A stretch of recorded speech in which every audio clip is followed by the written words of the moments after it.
भारत के सबसे महत्वपूर्ण दस्तावेज हमारे संविधान के बनने की कहानी में उतरते हैं। बिल्कुल। हमारे पास the blueprint of Bharat, a mnemonic guide to the constitution से मिली कुछ बेहतरीन जानकारी है। जी। और हमारा मिशन सिर्फ तारीखें और नाम रटना नहीं है, बल्कि इन जटिल तथ्यों को समझना और फिर उन्हें याद रखने के लिए कुछ मजेदार जुगाड़ बनाना है। सही बात है, ताकि ज्ञान भी मिले और परीक्षा में मदद भी हो। बिल्कुल। क्योंकि देखिए, संविधान का निर्माण सिर्फ एक कानूनी प्रक्रिया नहीं थी। यह एक राष्ट्र के जन्म की एक तरह से महागाथा है। इसमें ड्रामा है, संघर्ष है और उम्मीद भी। हाँ, ये कहानी है कि कैसे सैकड़ों अलग अलग आवाजों ने मिलकर एक सुर बनाया। बिल्कुल। तो चलिए इस कहानी के सबसे पहले अध्याय से शुरू करते हैं। ठीक है, तो इस महागाथा का विचार आया कहाँ से? मतलब किसी भी बड़ी कहानी की तरह इसकी भी एक शुरुआत होगी। हाँ, तो एक संविधान बनाने की पहली चिंगारी वो कब और कैसे जली? चिंगारी दरअसल 2 अलग-अलग मौकों पर चली। पहली बार ये एक दहाड़ की तरह थी 1895 में। 1895, काफी पहले? जी, जब बाल गंगाधर तिलक ने स्वराज की मांग करते हुए पहली बार मौखिक रूप से इसका जिक्र किया। ये कोई औपचारिक प्रस्ताव नहीं था। अच्छा। ये बस एक राष्ट्रवादी भावना की अभिव्यक्ति थी। लेकिन किसी विचार को जमीन पर उतारने के लिए उसे कागज पर लाना पड़ता है। और वो काम किसने किया? वो काम किया मानवेंद्र नाथ राय ने, यानी M.N. रॉय ने। M.N. रॉय? हाँ, 1934 में। वो एक विचारक थे और उन्होंने पहली बार एक संविधान सभा का स्पष्ट और लिखित विचार पेश किया। अच्छा। तो एक तरह से तिलक ने भावना को आवाज दी और रॉय ने उस आवाज को एक ठोस योजना में बदला। यहाँ एक दिलचस्प पैटर्न दिखता है, एक मौखिक मांग और फिर एक लिखित प्रस्ताव। जी। और इसे याद रखने के लिए स्रोत का जुगाड़ भी बड़ा सीधा है। तिलक गरजे मतलब मौखिक, रॉय ने लिखा यानी लिखित। हाँ, एक ने बोला, एक ने लिखा। हाँ, एक ने बोला, एक ने लिखा। ये सिर्फ एक ट्रिक नहीं, बल्कि उस विचार के विकास की कहानी है। आपने सही पकड़ा। ये दिखाता है कि कैसे एक आंदोलन पहले जुनून से शुरू होता है और फिर रणनीति का रूप लेता है। बिल्कुल। तो एक तरफ तिलक और रॉय जैसे नेता इस महाकाव्य की पटकथा लिख रहे थे, लेकिन इस कहानी को मंच पर लाने के लिए कलाकारों की एक पूरी टीम चाहिए थी। सही बात। यहीं से संविधान सभा के गठन की कहानी शुरू होती है। ये टीम कैसी चुनी गई? इस टीम का गठन हुआ जुलाई 1946 में कैबिनेट मिशन के तहत। Cabinet mission? जी, ये समझना जरूरी है कि कैबिनेट मिशन ब्रिटिश सरकार ने भारत में सत्ता के शांतिपूर्ण हस्तांतरण की रूपरेखा बनाने के लिए भेजा था। अच्छा। तो उन्हीं के प्लान के तहत एक संविधान सभा बनी जिसमें कुल 389 सदस्य थे। 389 सदस्य? हाँ, और ये आंकड़ा उस अखंड भारत का था जिसमें आज के भारत, पाकिस्तान और बांग्लादेश शामिल थे। ये संख्या अपने आप में बहुत कुछ कहती है, लेकिन ये सदस्य आए कहाँ से थे? क्या ये सब एक ही तरह से चुने गए थे? नहीं, और यही इस सभा की सबसे दिलचस्प बात थी।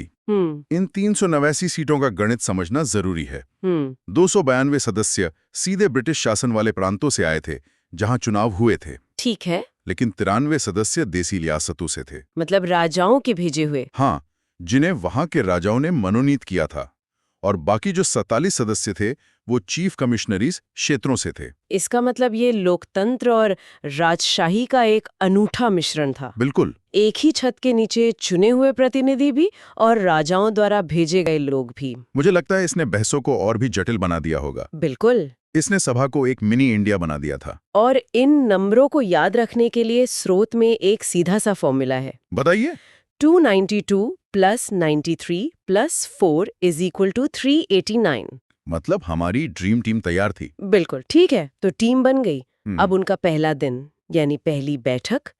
किसी भी बड़े प्रोजेक्ट का पहला दिन बहुत महत्वपूर्ण होता है। हाँ बिल्कुल। वहाँ क्या हुआ, माहौल कैसा था? पहली बैठक हुई 9 दिसंबर 1946 को।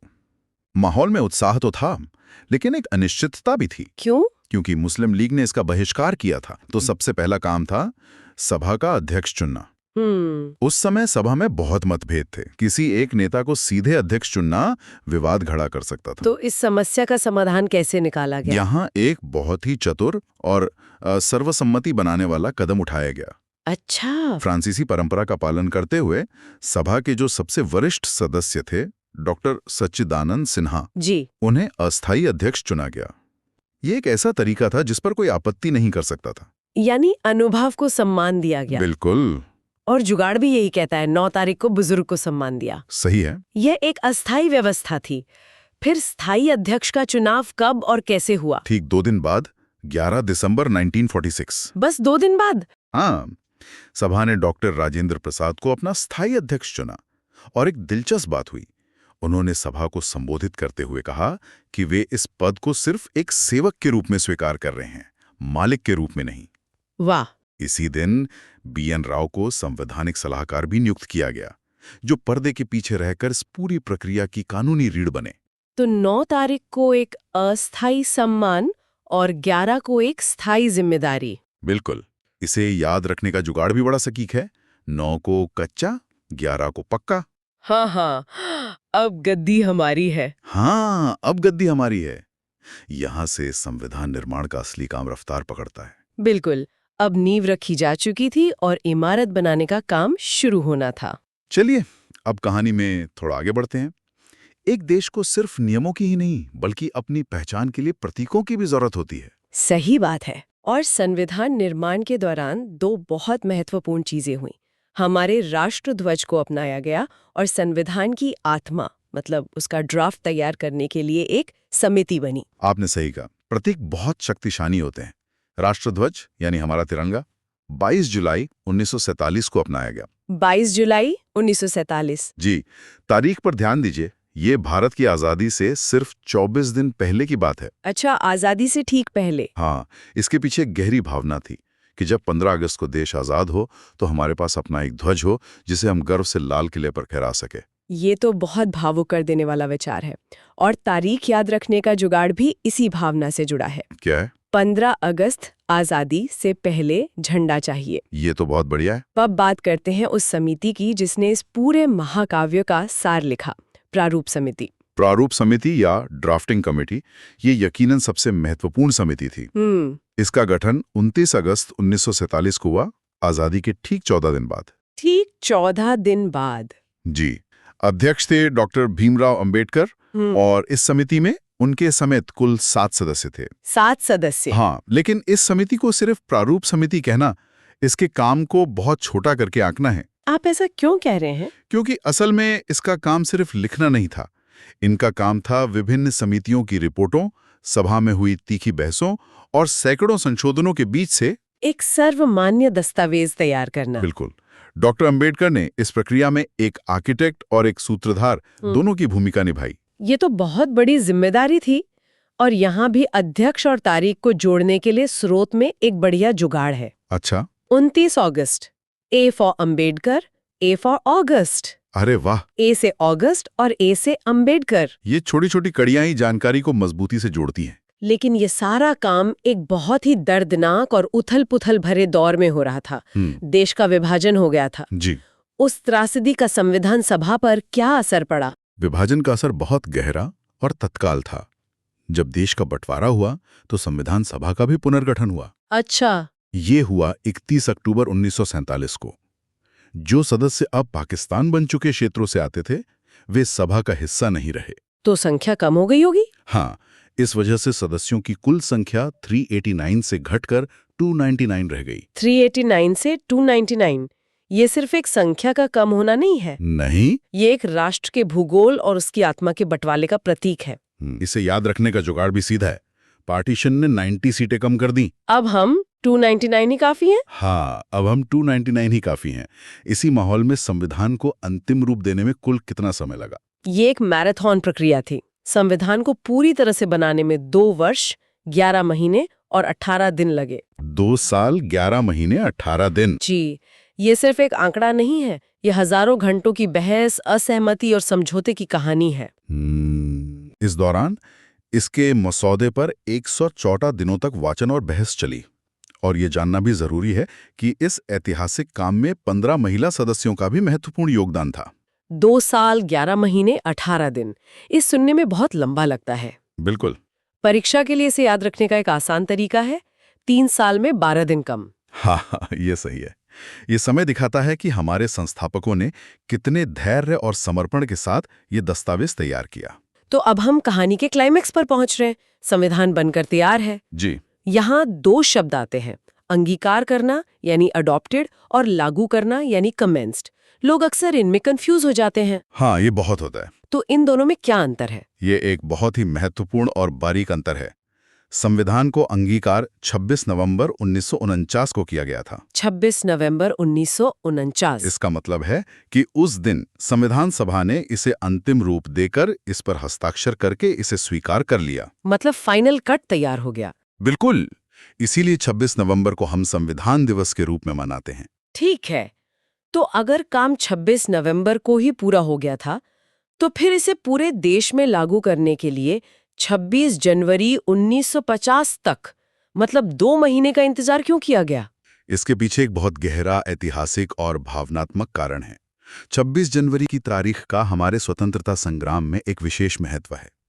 अच्छा। 1930 में इसी दिन भारतीय राष्ट्रीय कांग्रेस ने रावी नदी के तट पर पूर्ण स्वराज का संकल्प लिया था। ओहो, तो उस दिन को सम्मान देने के लिए? जी, उस ऐतिहासिक दिन को अमर बनाने के लिए संविधान को लागू करने के लिए 26 जनवरी 1950 की तारीख चुनी गई। वाह, तो ये सिर्फ एक तारीख नहीं बल्कि एक वायदे का सम्मान था। बिल्कुल। और स्रोत का सिनेमाई जुगाड़ इसे बेहतरीन तरीके से समझाता है।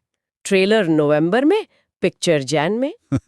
हाँ, ये तो बहुत बढ़िया है। लेकिन एक और बात, 26 नवंबर को जब ट्रेलर आया तो नागरिकता और चुनाव जैसे कुछ जरूरी अनुच्छेद तुरंत लागू कर दिए गए थे। हाँ, ताकि देश का काम ना रुके।